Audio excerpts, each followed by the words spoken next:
Welcome, everybody. Thank you so much. Thank you so much, HDR, for hosting us here. My name is Priscilla Camacho, and I am currently in kind of a mini retirement, if you want to call it.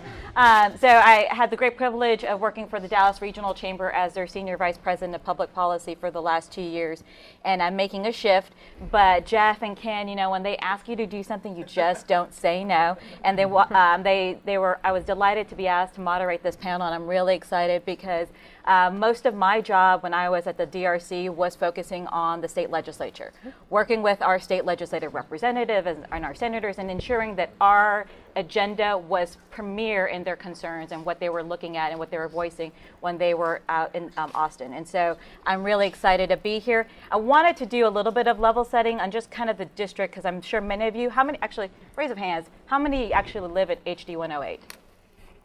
Fantastic. So I'm not telling you a lot of what you don't know. You know that it is a very large district. It's an urban district. It is one of those that is highly educated, and yet though there is a gap. Those that are educated and have money, they're there, and those that don't exist. And that is a growing trend amongst a lot of our urban areas, and that's no different here than Dallas County. I could give you the stats, but I would encourage you to go to the League of Women Voters. You heard about their website, but Texas Tribune also has a great website on the demographics of each of the House and Senate districts, and I would encourage you to go look at that. They use ACS data, and they really pull in a lot of great information that I think will be helpful for you, that if you don't know some parts of your district or other districts that are around you, I would encourage you to do that, because that's some great information to pull. So I'm not going to belabor what we have on the data points, but I did want to go ahead and set some ground rules, because we always have to have those, right, in these forums.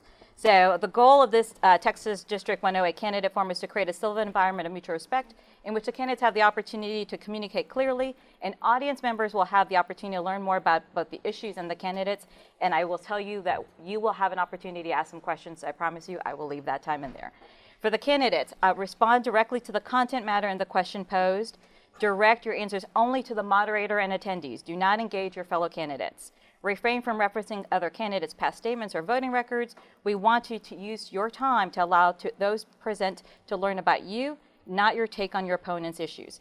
Do not interrupt your fellow candidates when they are responding to a question, and keep to the stated time limits for responses and respect the timekeeper's request. Our timekeeper is right up here. He will hold a green card when we have 1 minute left, yellow when we've got 30 seconds, and the red is when we're inching and I need you to start wrapping up, because if I start to put my hand on the desk, that means that I'm going to tell you to stop. And so I will do that in the most respectful way possible. If a moderator feels that a candidate is not respecting these rules, I will interrupt them and redirect the conversation to the subject matter at hand. For audience members, maintain an atmosphere of respect. Please refrain from applauding or any other expression of approval or disapproval during the question and answer period. We will show you our appreciation to the candidates at the conclusion of that period. Do not attempt to distribute campaign materials anywhere other than at the designated campaign tables. And then we will welcome your tweets and social media posts for the events, and we would appreciate you tagging our sponsors, and their names are up here. And if you want to look on Twitter, you can find their logos, and we'd also appreciate, obviously, tagging the candidates as they are here. So with that, we're going to get started. We had the candidates draw their order, and they're seated in that way. And so what we will do is have them start with opening statements, and then as each question goes, we'll alternate who starts to answer first. And with that, I'm going to go ahead, and you will each have 2 minutes to answer the questions. You will start with opening statements. And so, Tom, I'm going to have you start us off. All right, thank you. I'm Tom Ervin.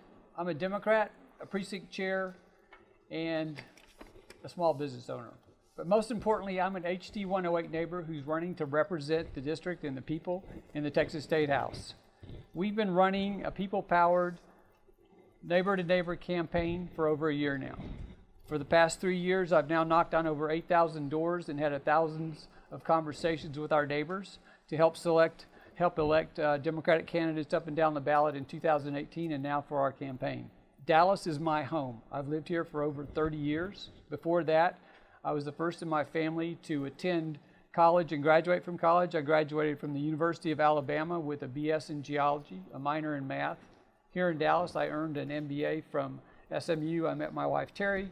We bought a home in the M Streets and started a small business all right here in this district.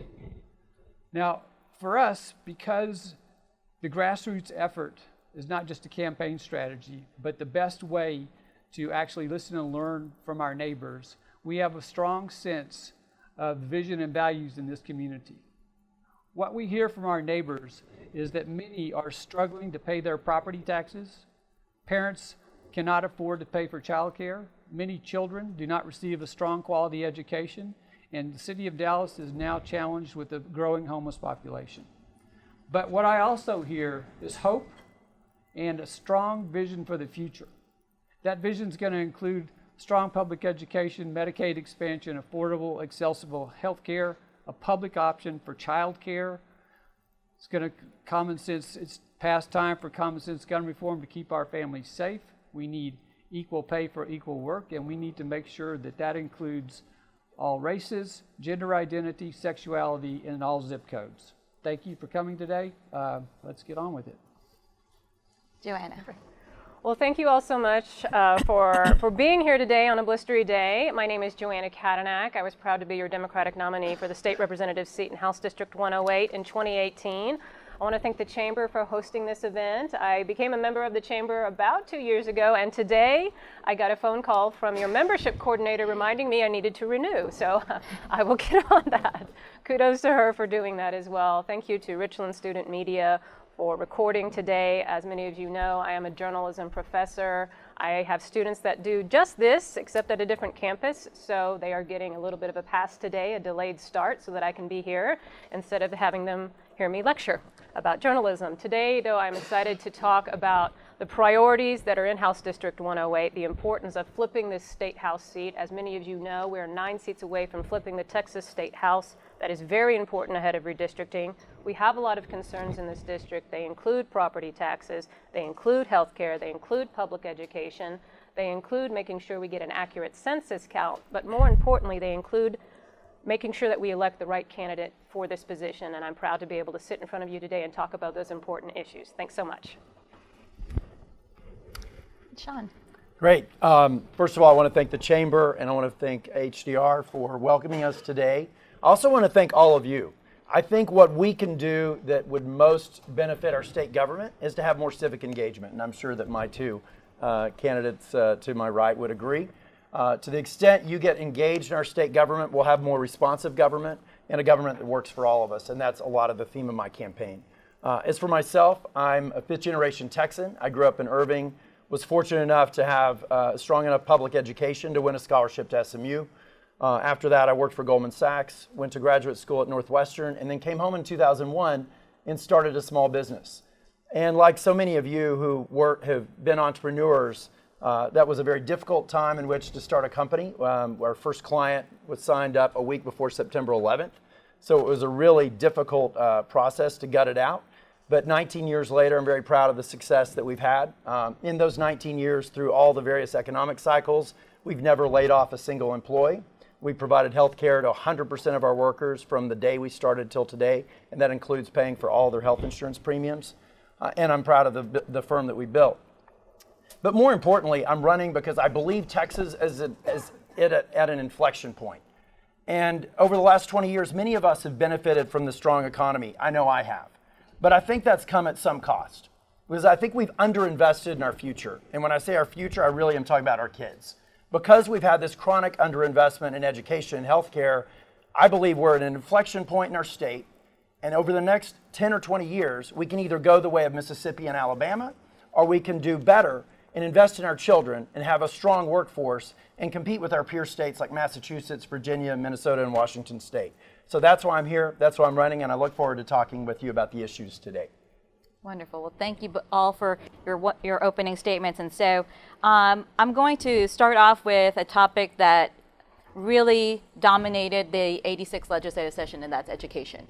The state invested about a little over $11 billion in education, and this was the first time in the state's history that we saw a major school finance rehaul without court orders telling us to do that. And so you saw that happen, and it included funding for full-day pre-K for eligible students, increasing the basic allotment, providing increases to teacher and other school staff salaries, and reducing some of the state's reliance on recapture, which we know all too well here in Dallas. Experts agree that increase in sustainable funding is needed to ensure sufficient resources are provided to schools, but disagree on where the funding should come from. Do you have any one or more specific ideas on where Texas can secure another source of funding for this state and how it can help our schools? And we'll start with Joanna. Sure. So HB3 was a hallmark bill. I think that it is fair to say that. Texas went from funding schools at 38% to pushing the funding up to 48%. Unfortunately, HB3 does not extend beyond 2021.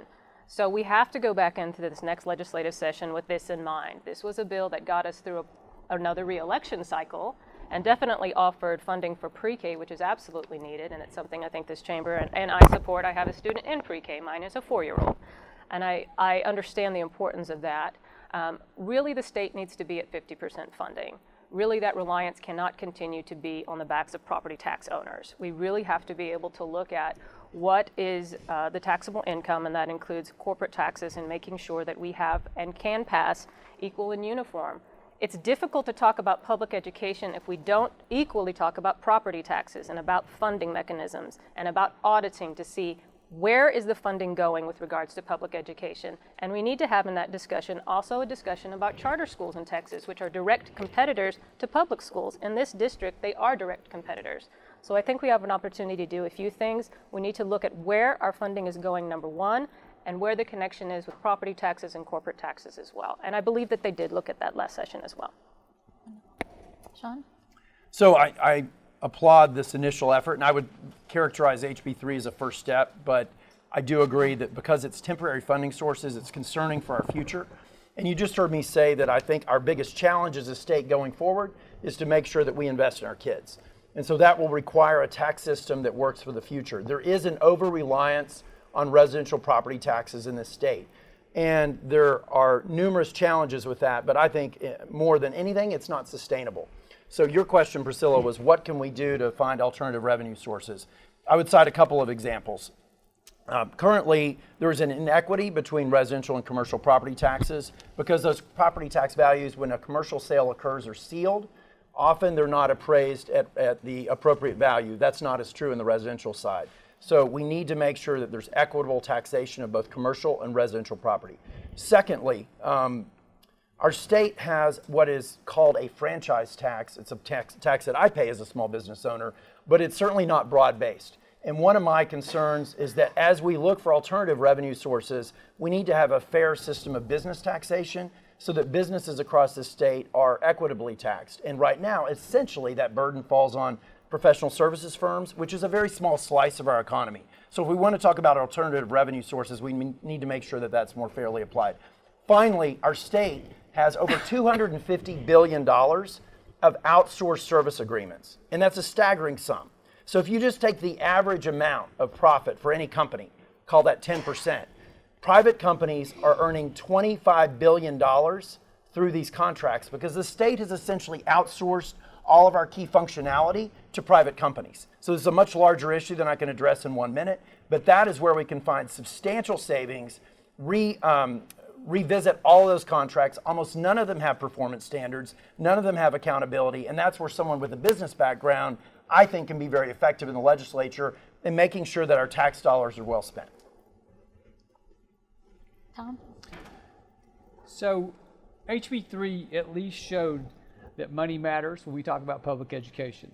I agree, I think, with both of the candidates to my left that we need at least 50% state funding for public education. But I also think we need to think about things other than revenue. There might be expenses that we could save. And I feel like if we make some investment into our public school facilities by turning them into net zero energy facilities. I know in this district, Highland Park spends $1 million a year for electricity, and DISD spends $25 million a year for electricity. So if we get a public-private partnership to help invest in green energy in school systems across the state, that'll be very significant savings that puts money back into the schools to pay teachers, to pay employees, and to focus on education. But in the meantime, yes, we need to close commercial property tax loopholes as well. This is something everybody always focuses on the revenue side, but from my business background, there are many different ways to look at problems, and you need to look up and down the balance sheet and up and down an income statement, and that's how I now know how much electricity each of the school districts in our district spend. So. All right. Another major expense in our state's budget is healthcare. If you look at it, next to education, healthcare is the second largest expenditure for the state, accounting for almost 34% of the budget. That's all funds. However, if you dig deep into the numbers, the state of Texas only provides 28% out of their own general budget, they're about $34 billion, of its general revenue funds towards healthcare, and that does not include federal dollars. Do you support the state signing on to the ACA and expanding Medicaid? Please explain why and what benefits you see the state of Texas receiving if we do so. And we'll start with Shawn. Yeah, I'm so glad, Priscilla, that this question came up because I've talked about this throughout my campaign.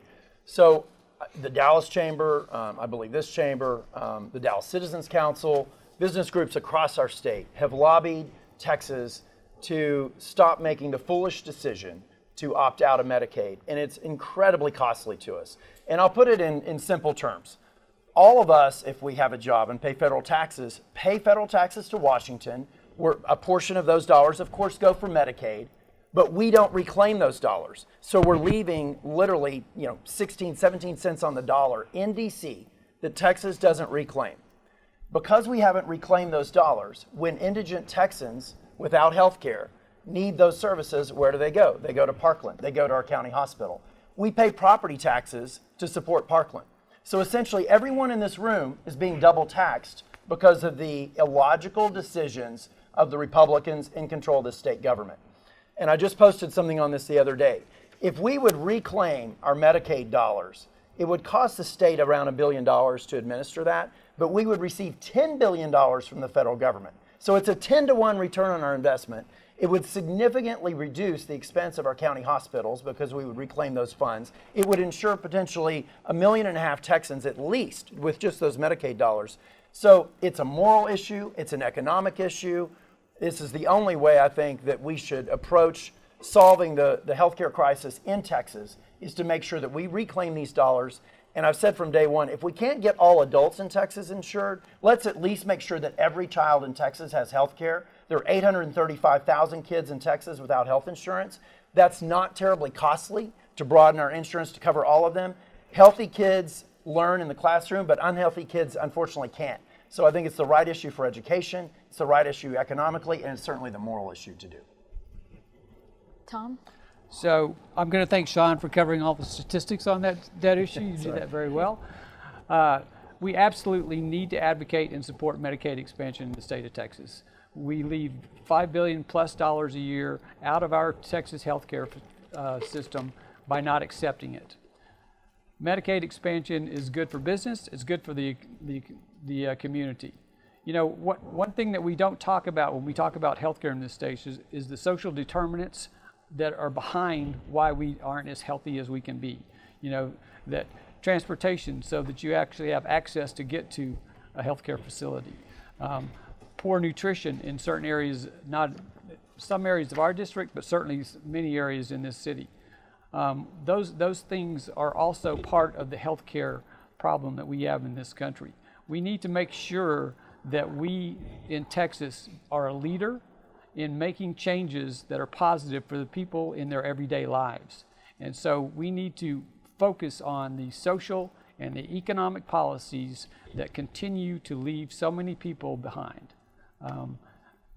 I can say that I fully applaud Nathan Johnson's effort to put Medicaid expansion on the ballot for the state of Texas, and would support anything that he's going to be doing in the next session, as I'm sure both of my fellow candidates will as well. Thank you. Joanna? So Texas is facing a healthcare crisis. I mean, that's the bottom line here. I can speak to this not just on the financial side of it, but on the personal side. I was a Medicaid recipient.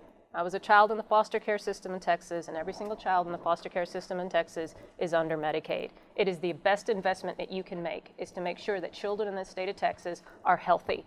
Because of that investment, I was able to go to school, I was able to get the vaccines that I need, and I look at that and think, when we're talking about what the importance of Medicaid expansion is, it's a personal topic to me as much as it is an economic topic. Look, it's cheaper to insure children than it is to have them not insured.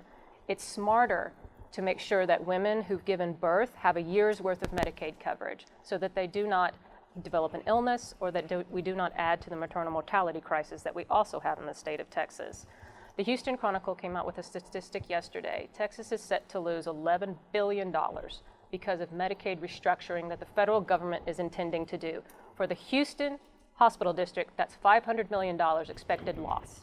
That's what we're really facing. We must pass Medicaid expansion. This is fiscally responsible, it's morally responsible, and frankly, as someone who's been through this system before, I can tell you the benefit of having healthy Texas kids, it's not just economic. That's exactly who we need to be. We need to be a state that invests in children all the time, that invests in what's right, morally and fiscally. So I'm going to move on to a question, and I'm going to tag my friends in the audience that are in higher ed. So I hope you appreciate this one. So the North Texas region doesn't get enough recognition, but we are the home to about a little over 75 universities and colleges, making it one of the largest concentrations of college-going students at approximately a little over 380,000, and research. We receive about a 7-to-1 return on research investment in this region alone, resulting in great economic activity. How we fund these centers of research and economic activity has been questioned, with some of our legislators proposing that our four-year universities move to a more performance-based model of funding. Do you support or oppose this move, and please explain why? And we will start with Tom. So, wow, just like for the public high schools, they want to do that performance for pay.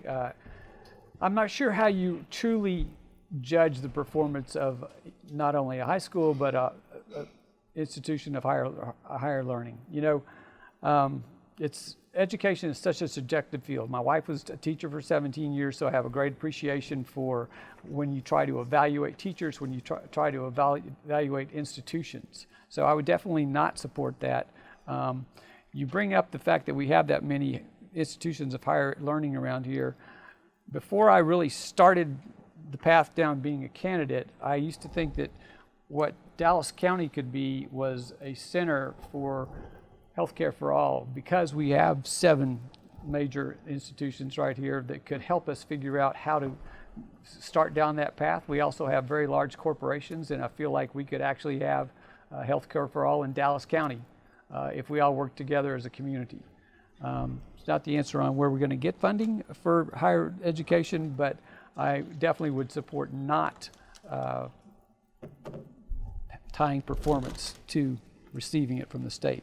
And again, you know, when we look at budgets and we look at priorities, where money gets spent is where the legislation's priorities lie. And so when they decide to take money away from any type of education, that's a signal to us that for whatever reason they don't think the public is in need of not only basic high school education, but higher education. I don't think that that's healthy for our economy. Thank you. Joanna? So I teach at one of these colleges in Mesquite at Eastfield College. I've been in the community college and university classrooms for the last 11 years. And so I see this, and I see the change that has happened over the last decade with regards to A, student performance, but B, more importantly, student completion. We have a very large Latino population that enters into colleges. It's growing at an extreme rate, but they are not completing. And that's the reality. I think we need to be very careful when we talk about performance-based outcomes, because what does that mean? Does that mean an A that a student gets, or simply that they stay in the classroom and I give them an F?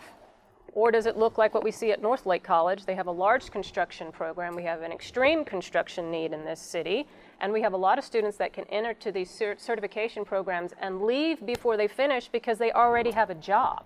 That's the reality. So where are we going to measure their performance? Is it going to just be the grade? Is it going to just be attendance? Or is it going to be on the fact that they have a career path and they have it faster than what we anticipated? We also have to measure this with what's going on within the public education system, the K through 12 completion initiatives, constant discussion about where you're going to go to college that starts in early elementary grades, but we have many kids that will never go and finish a 4-year Bachelor of Arts degree. That is so common for me to have a student in the classroom that used to go to the University of Alabama, and now they're back at community college because it really wasn't for them. Where are they going now? Where are our certification programs? Where is vocational training?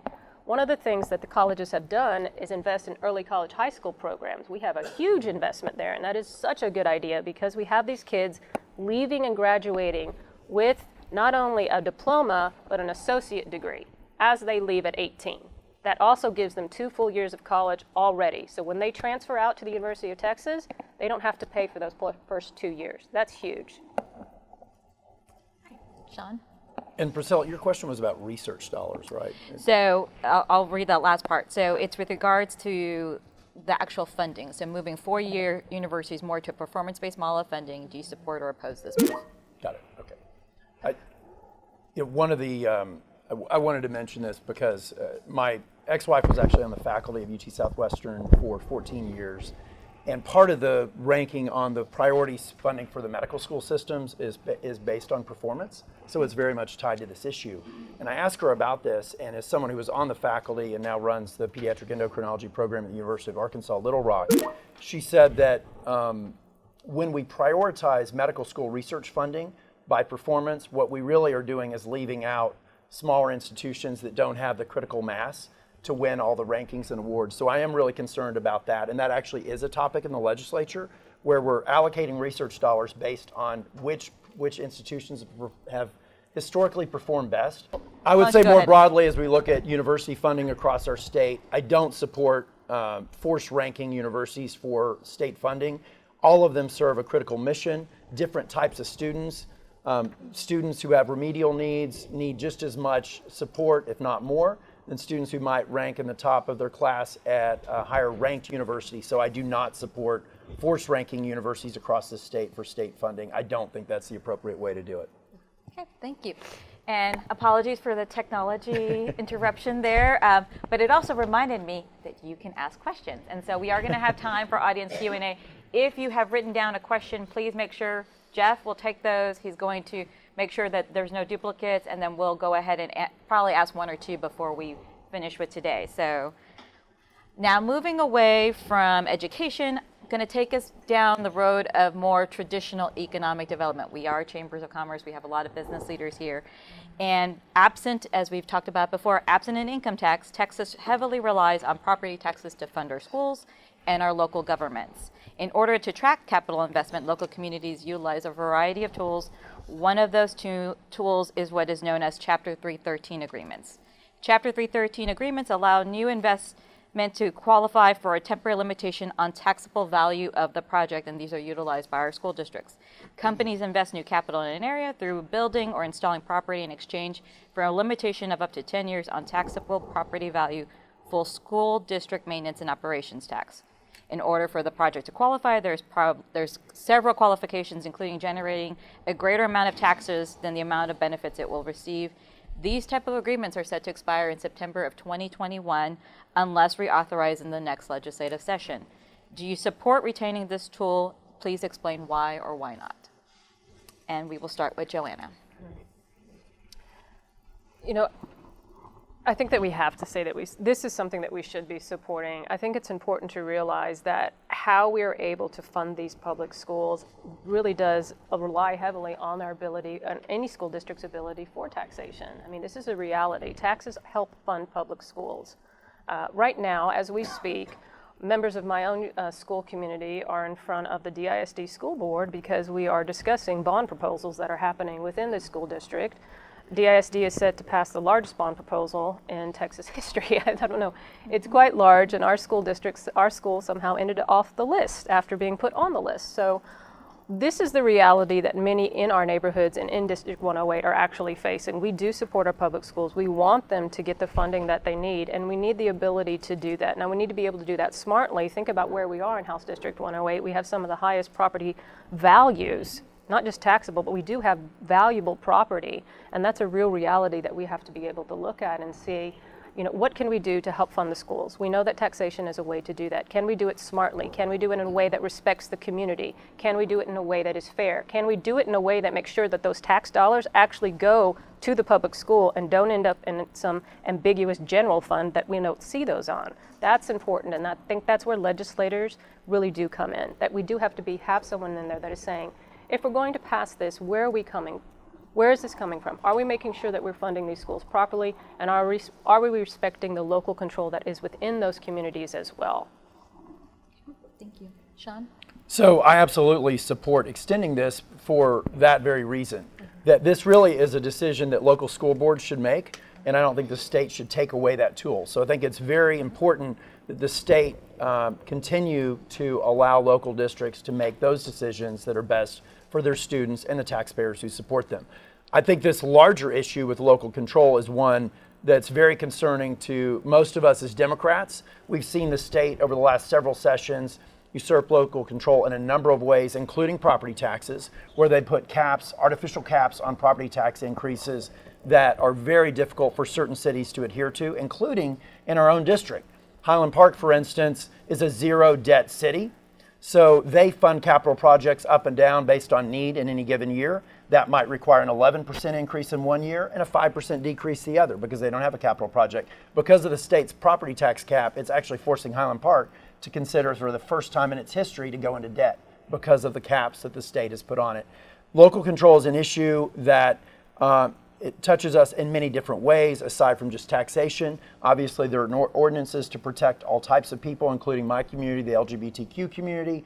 Former mayors Ron Kirk and Mike Rawlings have endorsed me because they know that in Austin, I'll fight hard for local control to make sure that the state stays out of our business and allows us to have that government closer to us as people because we know best what works in our communities. So I would continue any and all efforts to make sure that the state does not restrict us in how we manage our own communities. Okay, Tom? Both of those answers make me think that what I would really do is spend a couple of days trying to figure out exactly the pros and cons of this, make sure we had more stakeholders involved in making those decisions when we decide if we're going to give tax abatements or not to businesses that come into our district and into this state. We need, we have a booming Texas economy, but it also seems to not include and not provide not only prosperity, but even security for too many of the people in Texas. And so before we start handing out tax abatements, just because we want more revenue in our system, I really want to make sure that we're examining every single case, and that in that case we need more stakeholders than just a school board, more than the city council, that we might want to consider having something that makes sure that we are truly benefiting from giving up tax revenue by inviting businesses into our state. So we're going to start taking some of our audience Q&A.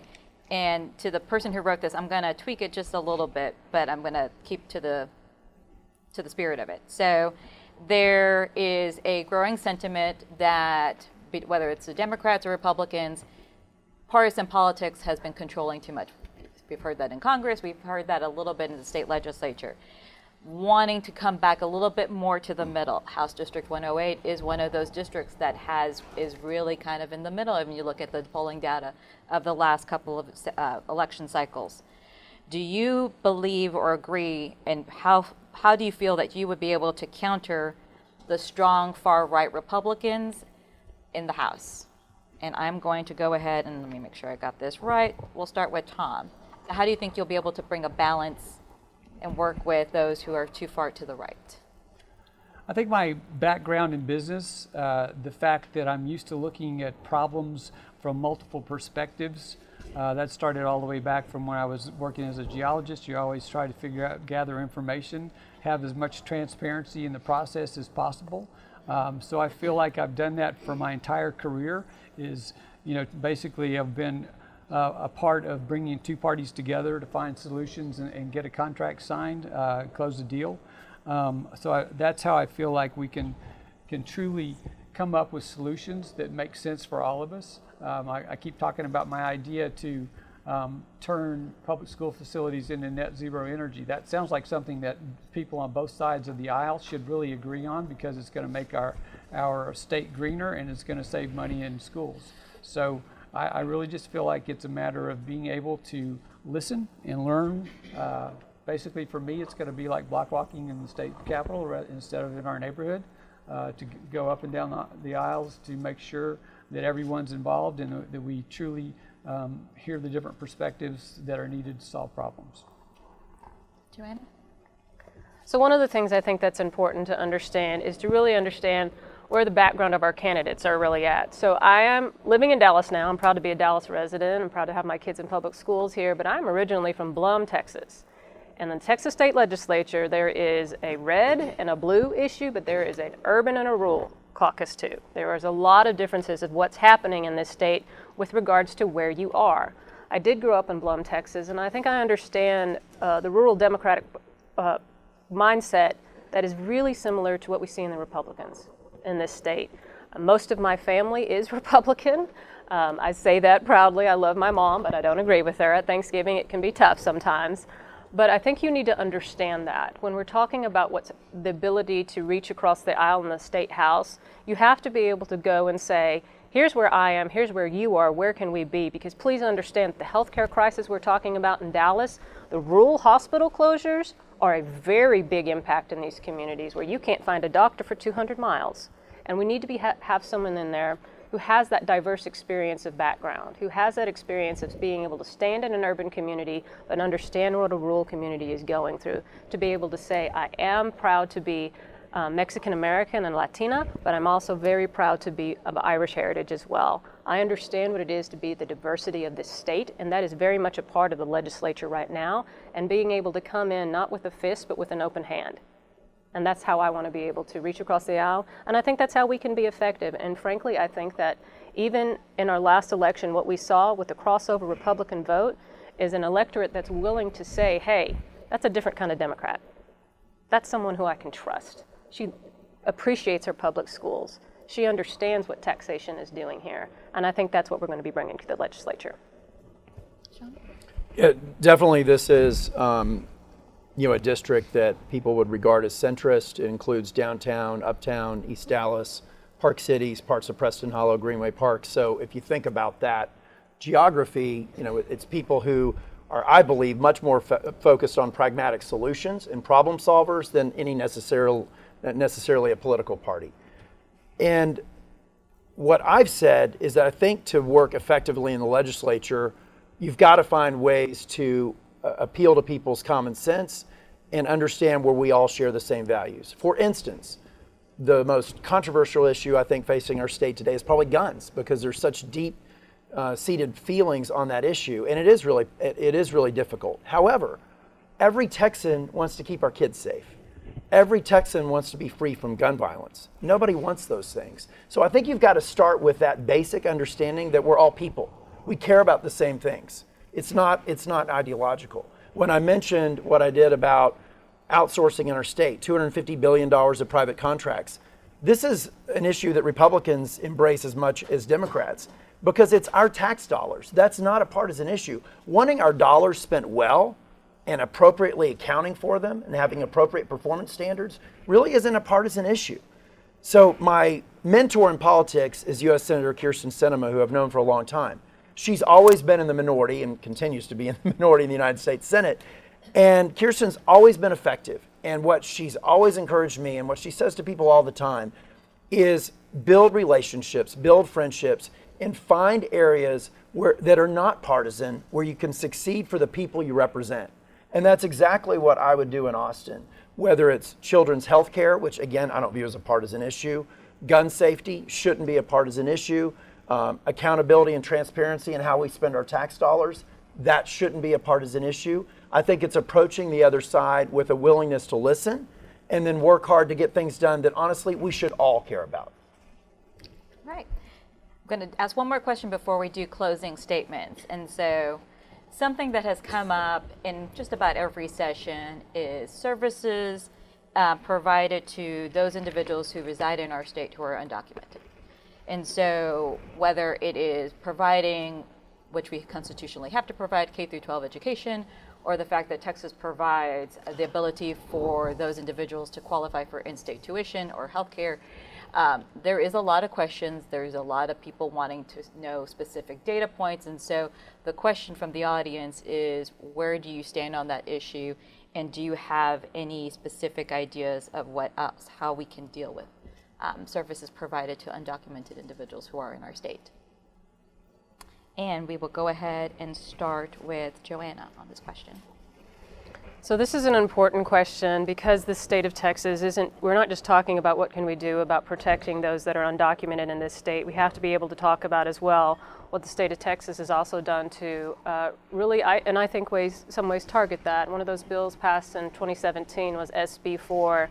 It was essentially a show me your papers bill that for many in the undocumented community created a lot of fear. There was a lot of fear. When you are afraid to talk to a police officer, if you're in a domestic violence situation for fear of deportation, this does create a crisis in your city. Please keep in mind that the city of Dallas is now a welcoming community, that we have in City Hall a facility to help people who are undocumented or those going through the immigration system to get assistance. Not only do we need to protect in-state tuition, we need to make sure that these students are also eligible to qualify for work-study programs. This was something that was discussed a session ago. To be able to remove that from them, we need to reinstate that. Immigration is ultimately a federal issue. Please understand that Congress must pass real and meaningful immigration reform. But what we do in the state of Texas does matter as well. And we need to be able to protect those who are here, including the Dreamer population, many of whom are in my classrooms. We need to make sure that we are providing policies that make those who are here, not only do they need to feel safe and welcome, but they are vital members of our community and are providing an economic service. I mean, truly, we are in need of a workforce here, and this is a workforce population as well. So I want to make sure that what we are doing in the House is protecting those measures which we already have, including in-state tuition, and that we don't further attack this community. There is no need for us to be doing this. It does not make fiscal sense for us to go and write bills like SB 4 that attack our communities, because it creates another problem. It creates a policing problem on top of it, and it has an unintended consequence. Thank you. Shawn? Yeah, I think if you study the math, the vast majority of those dollars are spent on children.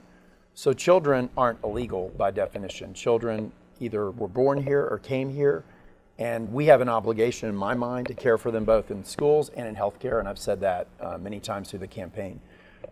Texas has an obligation currently that it's not meeting, and it's something called the Flores Settlement. And it's actual federal law that says that all states in our country have to care for immigrant children's mental and physical welfare if they're in a custody or in our custody in a facility in our state. And our state is actually just abdicating that responsibility today. I'm deeply concerned about the children in our custody that are not being cared for, and I'm concerned about the potential mental damage that we're doing to those children through the harsh conditions that they're currently persisting in.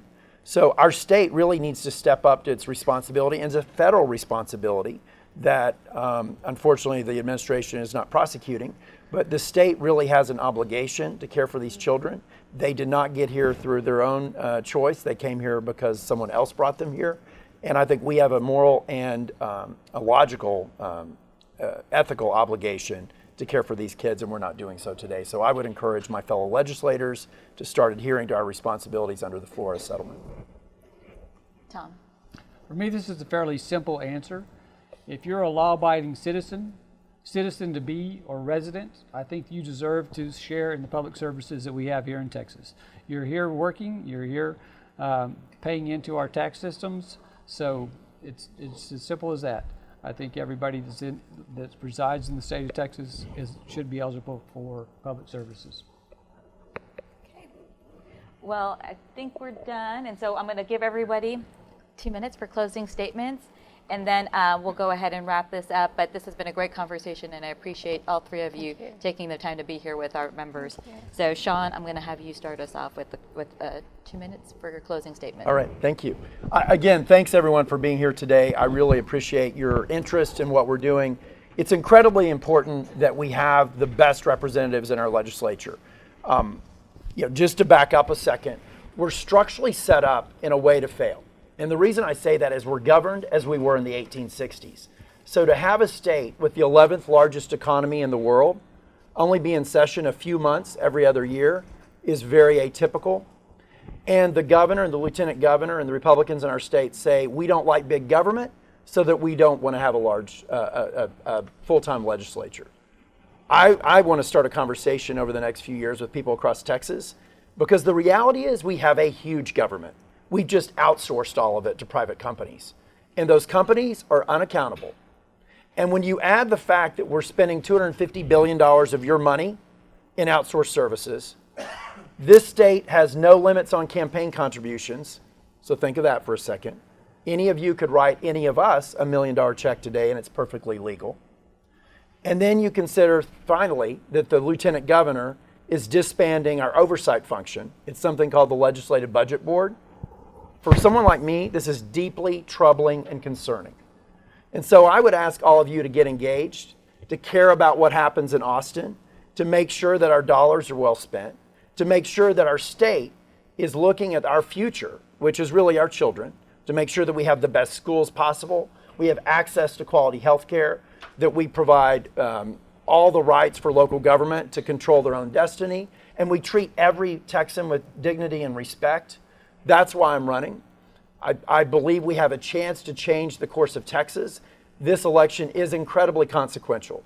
If Democrats can take the 9 seats we need to have a House majority, we now have a significant say in how we govern our state. That's why the 3 of us are running, and it is really important for the state. So I hope you'll stay engaged. I welcome your questions and comments. Please go to ShawnForTexas.com if you want to visit our website. And again, thank you for being here today. Tom? So I echo those thanks for being here. It was cold, it was rainy when we first started off the day, and you all still showed up, so thanks for that. You know, our people-powered campaign, I think, is a signal that our focus is truly representing the people of this district as best as I can down in the Texas State House. If we want a strong democracy and a strong economy, we need to embrace social and political policies that provide a stable framework for our everyday lives. You know, that framework is a public education. It is affordable, accessible health care for all. And let's remember that abortion is health care. Abortion is your decision no matter what, no matter when. I think we need a public option for child care. It's an issue that I hear every day at the doors, no matter what your income level. If you're closer to poverty level, it's going to take 30 to 40% of your wages. If you're lucky enough to be able to afford it, it's going to cost $1,300 to $1,800 a month per child. That is a drain on our economy. We obviously need a living wage that pays equal pay for equal work. But if we're going to have that framework, we also need a strong foundation. And right now we are, our civil rights are under attack. So we need to make sure that we stand up as Democrats in the legislature to fight against those bills that attack our civil rights. And that includes, as I said before, regardless of race, gender identity, sexuality, or zip code. But we also need to protect our planet. We're in a climate crisis, and that's why we need to start that by having net zero energy facilities for our public schools. I really think that this is important. We have shown that we can get around the entire district and reach the people, and so thank you for your time. Joanna. Well, again, I echo all of the statements. Thanks so much for hosting this event. I appreciate it. Special thanks to my husband who's in attendance today. He is usually helping with our kiddos, and he doesn't always get to be with us. Today we have an Amelia Earhart project to finish when we get home, so we're a busy family over here. But more importantly, I'm so glad to be in front of you again. When I ran this race the first time in 2018, this was a 20-point Republican district. And when I wasn't being laughed at for running, I was being told, good luck, little girl. I mean, it truly was an uphill battle that first time. And I want you to understand the tenacity to go through that race, the tenacity to finish within 0.2%, to have the highest voter turnout in the county, the second highest in the state, to go through a formal recount, to get back up, to run again. That's the tenacity that I will be bringing to the Texas State House. That's the tenacity that you need on the House floor when they start these nonsense social issue bills. Truly, they will be doing that again. They have already promised it. But you also need someone who did grow up in that rural community in Blum, Texas, where the Blum Bobcats just won the first 6-man football state championship, by the way, so we're really proud of that. When I left that town, there were 358 people and 444 now. Really, it has been an interesting journey that I've been on personally, and it's very much a Texas story. to go from a dirt road to Baylor University, then take a highway up to Dallas, Texas to become a reporter, to spend 11 years in classrooms raising kids in this community, then turn around and take on a district nobody even wanted to run in 2016. And to stand in front of you now and say, I am proud to have done what we did. I am proud of the work that we did, and we have not only done double the effort than last time, but we are well on our way to, where's Susie, our campaign manager over here, roaring through the district as best we can. We're sorry if we annoy you sometimes with text messages, but it matters to us that we get out every vote. Winning this seat must matter to you. I appreciate you for being here. I appreciate you for being engaged in this process. I'm so glad that this district is getting the attention it always deserves, because we do have a dynamic district. We do have an opportunity to change something, not just in Dallas, but we're about to change something in the Texas State Legislature. And I want to be part of that journey with you. My name is Joanna Cattanach. You can find out more information at joannafortexas.com. But please put this in your calendar. Early voting starts on February the 18th. Thanks so much. Thank you. Thank you all three. Appreciate it. Round of applause for our candidates. Thank you. So Joanna started me on my final notes because I got the reminder about this too. So early voting starts February 18th. Oh, thanks. Oh, that's fine. Thank you. February 18th, and it runs through the 28th. Election day for the primaries is going to be March 3rd. We have voting centers. One of the cool things now that Dallas County has is that you can vote anywhere, not only on early voting, but on election day. Yep. Please take advantage of that. That's a huge opportunity. Not every county in Texas has that. And so we need to take advantage of that here in Dallas County. The other thing was mentioned before, and again, thank you to the League of Women Voters, to Robinson College, to the North Dallas Chamber. I mean, this was a great event, and this is important. We have not done a good enough job as a state of going out and voting. We are a huge state, and you heard it a little bit already. We have rural, we have urban, we have everything in between.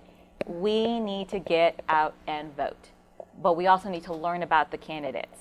We need to know who's out there. When they say something, are they doing that? When they go to Austin, when they go to DC, when they go to Dallas City Hall, you need to be informed and ensure that the people that you are voting for are representing the interests that are important to you, and that's why the North Dallas Chamber has put this event on. I'm really happy with the League of Women Voters. If you have not checked out their website, I'm going to brag on it every day, all day. It is cool. It is great. It's an amazing tool, and it actually also shows you where other forums are happening, whether it's 108, 114, one of the congressional districts. Please, I encourage you to go and either attend them in person or watch them live. Most of them are being streamed now, and so I really do encourage you to do that. The other ones that are going on, I'll just put a plug for it. Raise Your Hand Texas has some that are very much education focused. So if that is something that you're interested in, definitely be on the lookout. Those are happening, I think, all this week with many of the districts, and so I definitely encourage you to do that. One of the things I'll say, and I know many of you understand this in this room, but the chambers are not just about we want low regulations. We care about these communities, and you heard that in the questions. We want investments in education, in healthcare, in roads, in water.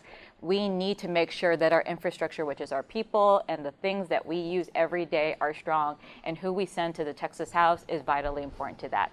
So thank you to the three of you for wanting to do this job. I applaud you, and I know the audience applauds you because not everyone can be an elected official, but we appreciate you wanting to do that and represent Texas House District 108.